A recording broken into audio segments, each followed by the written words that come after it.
जब आपके भाषण सुनते हैं ऐसा लगता है कि आप सिर्फ नफरत फैला रहे हैं, जैसे सिर्फ आग लगा रहे हैं, जैसे किसी का खून पीना चाहते हैं। मैं एक सन्यासी हूं और एक सन्यासी होने के नाते सच बोलने का साहस करता हूं। जो सच है मैं वो बोलता हूं। देश की राजनीति सच स्वीकार करने को तैयार नहीं है। मुझे लगता है एक दिन उस सच को अपने अस्तित्व के लिए अपने उस सच को स्वीकार करना पड़ेगा। ऐसा सच आप कहते हैं कि अगर एक हिंदू का खून बहेगा तो हम 10 मुसलमान का खून बहाएंगे। मुझे लगता है किस परिप्रेक्ष्य में हुआ है, किस परिप्रेक्ष्य में कहा गया है, पूरा वक्तव्य सामने आएगा तो मुझे लगता है उस पर ज़्यादा बेहतर तरीके से बोलूँगा। चलिए आपको मैं पूरा वक्तव्य सुना देता हूं आपका, ऐसी क्या बात है। ये वीडियो हमारे पास में है 27 जनवरी 2007 का, गोरखपुर में कैसे आपके मुंह से मशीन गन से भी ज्यादा आग निकल रही है, आपको सुनवाते हैं। अगर एक हिंदू का खून बहेगा तो एक हिंदू के खून के बदले आने वाले समय में हम प्रशासन से एफआईआर दर्ज नहीं करवाएंगे, बल्कि कम से कम 10 ऐसे लोगों की हत्या अवश्य करवाएंगे जो लोग किसी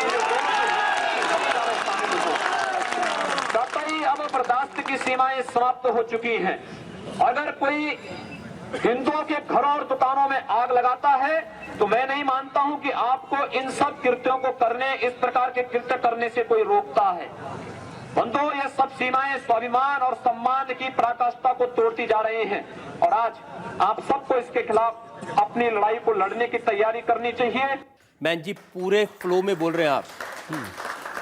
भगवा वस्त्र पहन के, साधु का रूप धारण करके इस तरह की नफरत की बात करना ठीक है? देखिए, मैंने उस बात को कंडीशनल कहा है।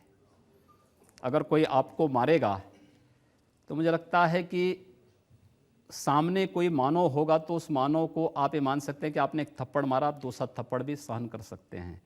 लेकिन अगर सामने दानव है तो अगर मारना एक हाथ से मारता है, दूसरा हाथ से उसका जवाब भी दीजिए। मैं एक सन्यासी हूँ। अगर हमें शास्त्र